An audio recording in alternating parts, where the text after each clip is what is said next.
ಮರಳಿ ರಾಜವೈಭವಕ್ಕೆ ರಾಮನೂರು ಸಾಕ್ಷಿ ಆಗ್ತಾ ಇದೆ. ಅದಕ್ಕೆ ಸಂಬಂಧಿಸಿದಂಥ ಡೀಟೇಲ್ ನಿಮಗೆ ನೀಡ್ತಾ ಹೋಗ್ತಾ ಇದ್ದೀವಿ. ಈಗ ನಾವು ಅತಿಥಿಗಳನ್ನು ಮಾತನಾಡಿಸುವಂಥ ಸಮಯ. ನಾನು ಅಯ್ಯಂಗಾರರನ್ನು ಒಂದು ವಿಚಾರ ಕೇಳಬೇಕು. ತಾವು ಪ್ರಾಣ ಪ್ರತಿಷ್ಠೆಯ ಬಗ್ಗೆ ಮಾತನಾಡಿದರೆ ನನ್ನದೊಂದು ಪ್ರಶ್ನೆ ಇದಕ್ಕೆ ಸಂಬಂಧಿಸಿದಂತಿದೆ. ಪ್ರಾಣ ಪ್ರತಿಷ್ಠೆ, ವಿಗ್ರಹಕ್ಕೆ ಪ್ರಾಣ ಪ್ರತಿಷ್ಠೆ ಮಾಡಲಾಗತ್ತೆ, ದೇವರ ಸಾನ್ನಿಧ್ಯ ವೃದ್ಧಿಯಾಗತ್ತೆ. ಸ್ಥಳ ಸಾನ್ನಿಧ್ಯ ಮುಖ್ಯ ಆಗತ್ತಾ ಅನ್ನೋದು ನನ್ನದೊಂದು ಪ್ರಶ್ನೆ.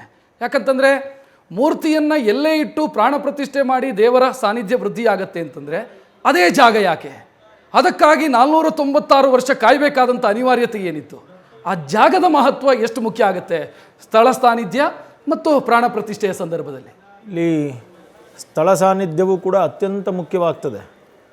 ಎರಡೂ ರೀತಿಯಲ್ಲಿ ಹೇಳಬೇಕು. ಒಂದು ಜನರಲೈಸ್ಡ್ ಸ್ಥಾನಗಳ ಬಗ್ಗೆ ಹೇಳ್ತೀನಿ, ಇನ್ನೊಂದು ಜನ್ಮಭೂಮಿ ಬಗ್ಗೆನೇ ಹೇಳ್ತೀನಿ. ಈ ಆಗಮಶಾಸ್ತ್ರಗಳಲ್ಲಿ ಪ್ರತಿ ಆಗಮಶಾಸ್ತ್ರದಲ್ಲೂ 4 ಭಾಗ ಇದೆ.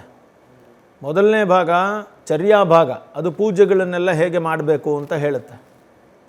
ಇನ್ನೊಂದು ಕ್ರಿಯಾಭಾಗ, ಅಂದರೆ ಕ್ರಿಯಾಪಾದ ಅಂತ ಕರಿತೀವಿ ನಾವು. ಪಾದ ಒಂದು ಪೂರ್ಣವಾಗಬೇಕಾದ್ರೆ 4 ಪಾದ, ಹಾಗಾಗಿ ಒಂದೊಂದು ಪಾದ.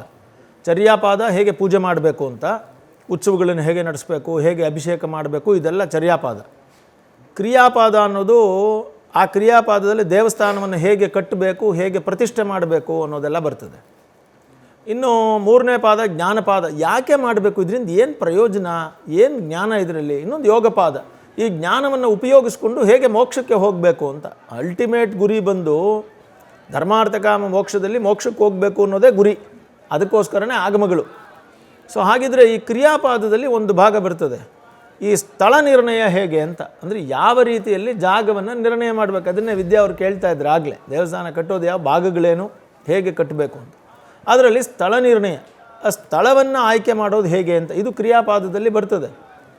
ಅದರಲ್ಲಿ ಸಿದ್ಧಸ್ಥಾನ, ಅಸಿದ್ಧಸ್ಥಾನ ಅಂತ 2 ಉಂಟು. ಸಿದ್ಧಸ್ಥಾನ ಅಂದರೆ ಆಲ್ರೆಡಿ ಅಲ್ಲಿ ಭಗವಂತ ಅಲ್ಲಿ ಸಾನ್ನಿಧ್ಯ ಮಾಡಿರುವಂತಹ ಕ್ಷೇತ್ರಗಳು. ಉದಾಹರಣೆಗೆ ಸ್ವಯಂ ವ್ಯಕ್ತ ಕ್ಷೇತ್ರ ಅಂತಿದೆ ನಮ್ಮಲ್ಲಿ. ಸ್ವಯಂ ವ್ಯಕ್ತ ಕ್ಷೇತ್ರ ಅಂದ್ರೇನು? ಅಲ್ಲಾಗಲೇ ಆ ಜಾಗದಲ್ಲಿ, ಆ ಪ್ರದೇಶದಲ್ಲಿ ಭಗವಂತ ತಾನಾಗಿ ಆವಿರ್ಭವಿಸ್ತಾನೆ. ಹಾಗೆ 4 ಕ್ಷೇತ್ರಗಳು ದಕ್ಷಿಣ ಭಾರತದಲ್ಲಿ, 4 ಕ್ಷೇತ್ರಗಳು ಉತ್ತರ ಭಾರತದಲ್ಲಿದೆ. ಒಂದು ಉದಾಹರಣೆ ದಕ್ಷಿಣ ಭಾರತದಲ್ಲಿ ಅಂದರೆ ನಿಮಗೆ ತಿರುಪತಿ. ಇನ್ನೊಂದು ಉದಾಹರಣೆ ಬಂದು ಶ್ರೀಮುಷ್ಣಂ ಅನ್ನುವಂತಹ ಒಂದು ಜಾಗ. ಇನ್ನೊಂದು ವಾನಮಾಮಲೈ ಅಂತ ಇದೆ, ತೋತಾದ್ರಿ ಅಂತ. ಇದೆಲ್ಲ ಸ್ವಯಂ ವ್ಯಕ್ತ, ಭಗವಂತ ತಾನೇ ಇಷ್ಟಪಟ್ಟು ನಿಂತಿರುವಂತಹ ಜಾಗಗಳು. ಹಾಗಾಗಿ ಸಿದ್ಧಸ್ಥಾನಗಳಲ್ಲಿ, ಅದರಲ್ಲೂ ಹೇಳ್ತಾರೆ ನದಿ ಪಕ್ಕದಲ್ಲಿರೋದು, ಬೆಟ್ಟದ ಮೇಲಿರೋದು, ಈ ಸ್ಥಾನಗಳಲ್ಲಿ ಭಗವಂತ ಬೇಗ ಒಲಿತಾನೆ ಪರಿಸರದಲ್ಲಿ. ಹಾಗಾಗಿ ನೀವು ಯಾವುದೇ ಕ್ಷೇತ್ರ ನೋಡಿ, ಸಾಮಾನ್ಯವಾಗಿ ನದಿ ಎಡಭಾಗದಲ್ಲಿರುತ್ತೆ, ಇಲ್ಲ ಬೆಟ್ಟದ ಮೇಲೆ ದೇವರು ಇರ್ತಾನೆ. ನೀವು ಹೊಸದಾಗಿ ಕಟ್ಟೋದಕ್ಕೆ ನನ್ನಲ್ಲಿ ಚರ್ಚೆ ಇಲ್ಲ. ಯಾಕೆಂದರೆ ನಿಮಗೆ ಎಲ್ಲಿ ಜಾಗ ಸಿಗ್ತಾ ಇದೆಯೋ ಅಲ್ಲಿ ಮಾಡ್ಕೋತಾ ಇದ್ದೀರಿ ಹೊರತು ನೀವೇನು ಜಾಗವನ್ನು ಹುಡ್ಕೊಂಡು ಹೋಗೋದಿಲ್ಲ.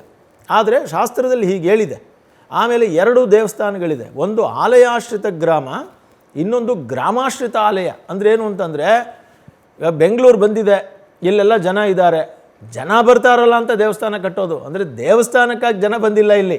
ಇದನ್ನ ಏನು ಹೇಳ್ತೀವಿ ನಾವು? ಗ್ರಾಮಾಶ್ರಿತ ಆಲಯ ಅಂತೀವಿ. ಇದು ಅಧಮ. ಇದು ಶಾಸ್ತ್ರ ಪ್ರಕಾರ ಅಧಮ ಉತ್ತಮ ಅನ್ನೋದು ಬೇರೆ ಥರ ತಗೋಬೇಕು ನೀವು.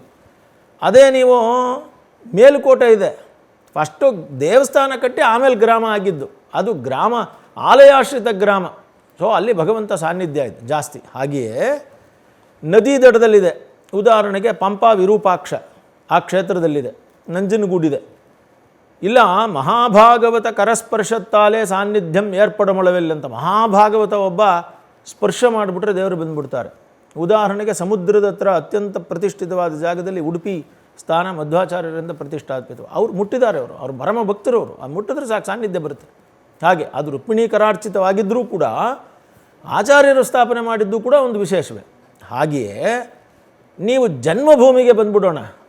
ಜನ್ಮಭೂಮಿ ಯಾಕೆ ವಿಶೇಷ ಅಂದರೆ, ಶ್ರೀರಾಮಚಂದ್ರನೇ ಅಲ್ಲಿ ಅವತಾರ ಮಾಡಿದ ಜಾಗ. ಅಲ್ಲಿ ಸಾಕ್ಷಾತ್ ಶ್ರೀಮನ್ನಾರಾಯಣ, ಅಲ್ಲಿ ವೇದ ಪ್ರಾಚೇತಸಾದಾಸೀತ್ ಸಾಕ್ಷಾತ್ ರಾಮಾಯಣಾತ್ಮನ ಅಂತ. ರಾಮಾಯಣವೇ ವೇದ, ಆ ರಾಮಚಂದ್ರ ಪ್ರಭುವೇ ನಾರಾಯಣ.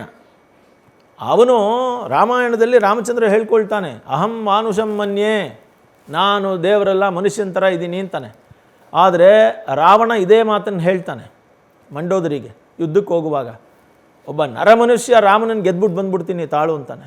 ಆವಾಗ ಮಂದೋದರಿ ಏನು ಹೇಳ್ತಾಳೆ ಗೊತ್ತಾ?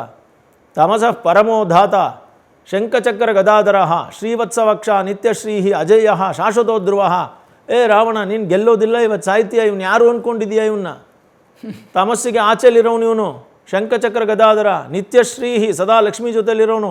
ಅಜಯ್ಯ, ಯಾರೂ ಗೆಲ್ಲಕ್ಕಾಗದೇ ಇರೋನು. ಅವನು ಸಾಕ್ಷಾತ್ ಮಹಾವಿಷ್ಣು ಅಂತ ವಾಲ್ಮೀಕಿಗಳೇ ಮಂಡೋದರಿ ಬಾಯಲ್ಲಿ ಹೇಳ್ಸಿದ್ದಾರೆ. ಅಂದರೆ ಏನರ್ಥ?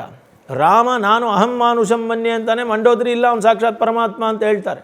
ಹಾಗಾಗಿ ಅಂತಹ ಸಾಕ್ಷಾತ್ ಶ್ರೀರಾಮಚಂದ್ರ ಹುಟ್ಟಿರುವ ಭೂಮಿ ಅಂದರೆ ಅದರಲ್ಲಿ ಎಷ್ಟು ಪವರ್ ಇರ್ಬೋದು. ಆದ್ದರಿಂದ ನಮ್ಮ ಸಪ್ತ ಮೋಕ್ಷದಾಯಕ ಕ್ಷೇತ್ರಗಳಲ್ಲಿ ಮೊದಲನೇ ಸ್ಥಾನದಲ್ಲಿದೆ ಅಯೋಧ್ಯ, ಮಥುರಾ, ಮಾಯಾ, ಕಾಶಿ, ಕಾಂಚಿ, ಅವಂತಿಕಾ, ದ್ವಾರಾವತಿಪುರಿ ಅಂದರೆ ದ್ವಾರಕೆ.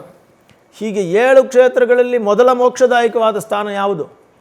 ಅಯೋಧ್ಯ. ನೀವು ಅಯೋಧ್ಯದಲ್ಲಿ ಹೋಗಿ ದೇವರ ದರ್ಶನ ಮಾಡಲೇಬೇಕು ಅಂತೇನಿಲ್ಲ.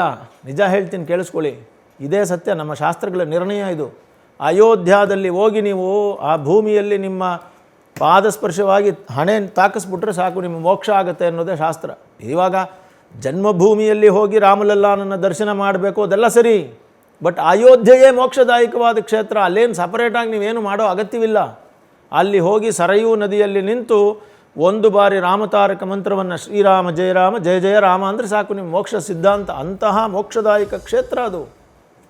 ಅಂತಹ ಕ್ಷೇತ್ರದಲ್ಲೂ ಆ ಕ್ಷೇತ್ರದಲ್ಲೂ ಅನೇಕ ವಿಚಾರಗಳು ನೀವು ನೋಡಿದ್ರೆ ಹನುಮಾನ್ ಗಡಿ ಅಂದ್ರಿ, ಅದೇ ಥರ ಸೀತಾಕ್ಕೆ ರಸೋಯಿ ಎಲ್ಲ ಇದೆ. ಭಾಳ ಅಲ್ಲೆಲ್ಲ ಓಡಾಡಿದ್ರೆ ನೀವು ಒಂದು ಮಾತನ್ನು ನಾನು ನಿಮ್ಮ ಮಾತಾಡುವಾಗ ಜ್ಞಾಪಿಸ್ಕೊಂಡೆ. ನಾನು ಅಯೋಧ್ಯೆಗೆ ಹೋದಾಗ ಅಲ್ಲೊಂದು ವಿಶೇಷವನ್ನು ಗಮನಿಸಿದೆ. ಎಲ್ಲ ಹೇಳಿದ್ರು, ನೀವು ರಾಮನಿಗೆ ಬೈರಿ ಅಂತ. ರಾಮನಿಗೆ ಸ್ವಲ್ಪ ಬೈದರೆ ಏನಾದರೂ ಕೋತಿಗಳು ಬಂದು ನಿಮ್ಮನ್ನು ಕಚ್ಚೋದಕ್ಕೆ ಬರ್ತವೆ. ನನಗೆ ಇದನ್ನು ಯಾವತ್ತೂ ಗಮನಿಸಿರಲಿಲ್ಲ. ಅಲ್ಲಿ ಕೋತಿಗಳು ಮನುಷ್ಯರ ಹತ್ರ ಭಾಳ ಫ್ರೆಂಡ್ಲಿಯಾಗಿರ್ತವೆ ಅಯೋಧ್ಯೆಯಲ್ಲಿ. ರಾಮನಿಗೆ ಏನಾದರೂ ಬಯಕ್ಕೆ ಹೋದರೆ ಕೋತಿಗಳು ನಮ್ಮನ್ನು ಅಟ್ಯಾಕ್ ಮಾಡ್ತವೆ. ಸೊ ಅಷ್ಟು ಪವಿತ್ರವಾದ ಜಾಗ ಅಲ್ಲಿ. ಆ ಜನ್ಮಭೂಮಿಯಲ್ಲಿ ಇನ್ನು ರಾಮಲಲ್ಲಾನ ದರ್ಶನ ಮಾಡಿದ್ರೆ ಇನ್ನೆಷ್ಟು ಪುಣ್ಯ ಇರ್ಬೋದು. ಆದ್ದರಿಂದ ಸ್ಥಾನದ ಮಹತ್ವ ಅತ್ಯಂತ ಪ್ರಮುಖವಾದದ್ದು. ಇನ್ನೊಂದು ಚಿಕ್ಕ ಉದಾಹರಣೆನ ಲೌಕಿಕವಾಗಿ ಹೇಳ್ಬಿಡ್ತೀನಿ, ದಯವಿಟ್ಟು ಕೇಳಿಸ್ಕೊಂಬಿಡಿ. ಎಷ್ಟೋ ಜನ ಮಾಸ್ಟರ್ ಡಿಗ್ರಿ ಮಾಡಿರ್ತಾರೆ, ಒಳ್ಳೆ ವಿದ್ವಾಂಸರು ವಿದ್ಯಾವಂತರು ಇರ್ತಾರೆ. ಆದರೆ ಯಾವುದೋ ಒಬ್ಬ ರಾಜನ ಮನೆಯಲ್ಲಿ ಅಥವಾ ರಾಜಕಾರಣಿಯ ಮನೆಯಲ್ಲಿ ಹುಟ್ಟಿದ್ರಿಂದ ಅವರು ದೇಶ ಪ್ರಸಿದ್ಧರಾಗ್ತಾರೆ, ಅವರೇನು ಓದಿಲ್ಲದೆ ಹೋದ್ರೂ. ಅಲ್ಲಿಗೆ ಸ್ಥಾನಬಲ ಇದೆಯಾ ಇಲ್ವಾ? ಒಬ್ಬ ಮನುಷ್ಯನಿಗೆ ಒಂದು ಸ್ಥಾನಬಲ ಇರಬೇಕಾದ್ರೆ ಇನ್ನು ಸಾಕ್ಷಾತ್ ಭಗವಂತನ ಅವತಾರವಾದಂತಹ ಒಂದು ಅಯೋಧ್ಯೆಗೆ ಸ್ಥಾನಬಲ ಇಲ್ಲದೆ ಇರುತ್ತೆ. ರಕ್ಷತ್, ನೀವು ಭಾಳ ಬುದ್ಧಿವಂತರಿದ್ದೀರಿ, ವಿದ್ಯಾ ಬುದ್ಧಿವಂತರಿದ್ದಾರೆ. ಆದರೆ ನೀವುಗಳೇ ಯಾವುದಾದ್ರೂ ಒಂದು ದೊಡ್ಡ ರಾಷ್ಟ್ರಮಟ್ಟದ ರಾಜಕಾರಣಿಯ ಮಕ್ಕಳಾಗಿದ್ದಿದ್ರೆ ಯಾವ ಲೆವೆಲ್ಗೆ ನಿಮಗೆ ಇನ್ನೂ ಇದಿರ್ತಿತ್ತು ಅಲ್ವೇ? ಮಾತಾಡೋಣ, ಹೇಗಾದ್ರೆ ಒಂದು ಬ್ರೇಕ್ನ ಸಮಯ. ಅದರ ಜೊತೆಗೆ ನೇತ್ರೋನ್ಮಿಲನ ಅಂದರೆ ಏನು ಅನ್ನೋದ್ರ ಬಗ್ಗೆ ಕೂಡ ಮಾಹಿತಿನ ತಿಳ್ಕೊಳ್ತಾ ಹೋಗೋಣ. ಅದಕ್ಕಿಂತ ಮುಖ್ಯವಾಗಿ ಉತ್ತರ ಪ್ರದೇಶದ ಮುಖ್ಯಮಂತ್ರಿಯಾಗಿರುವಂತಹ ಯೋಗಿ ಆದಿತ್ಯನಾಥ್ ಅವರು ಸದ್ಯ ರಾಮ ಮಂದಿರದ ಆ ಸ್ಥಳಕ್ಕೆ ಆಗಮಿಸಿದ್ದಾರೆ. ಆ ದೃಶ್ಯಗಳನ್ನ ನೀವು ನ್ಯೂಸ್ ಫಸ್ಟ್ ಸ್ಕ್ರೀನ್ ನಲ್ಲಿ ನೀವು ಗಮನಿಸ್ತಾ ಇದ್ದೀರಿ. ಬಂದಂತಹ ಗಣ್ಯರು ಯಾರಿದ್ದಾರೆ ಅವರೆಲ್ಲರಿಗೂ ಕೂಡ ಅವರು ನಮಸ್ಕಾರವನ್ನ ಮಾಡ್ತಾ ಇರುವಂತಹ ದೃಶ್ಯಗಳನ್ನ ನೀವು ನೋಡ್ತಾ ಇದ್ದೀರಿ. ಉತ್ತರ ಪ್ರದೇಶದ ಮುಖ್ಯಮಂತ್ರಿ ಯೋಗಿ ಆದಿತ್ಯನಾಥ್ ಅವರ ನೇತೃತ್ವದಲ್ಲಿ ರಾಮ ಮಂದಿರದ ನಿರ್ಮಾಣ ಕಾರ್ಯ ನಡೆಯಿತು. ಅವರು ಕೂಡ ಇದರಲ್ಲಿ ಬಹಳ ಮಹತ್ವದ ಪಾತ್ರವನ್ನು ವಹಿಸಿದ್ರು. ಇವತ್ತು ರಾಮಲಲ್ಲಾ ಪ್ರಾಣ ಪ್ರತಿಷ್ಠಾಪನೆಯ ಸಂದರ್ಭದಲ್ಲೂ ಕೂಡ ಪ್ರಧಾನಿ ನರೇಂದ್ರ ಮೋದಿ ಅವರ ಜೊತೆಗೆ ಯೋಗಿ ಆದಿತ್ಯನಾಥ್ ಅವರು ಕೂಡ ಇರಲಿದ್ದಾರೆ. ನ್ಯೂಸ್ ಫಸ್ಟ್ ನಿರ್ಭೀತಿಯಿಂದ ನಿಮ್ಮ ಪರವಾಗಿ.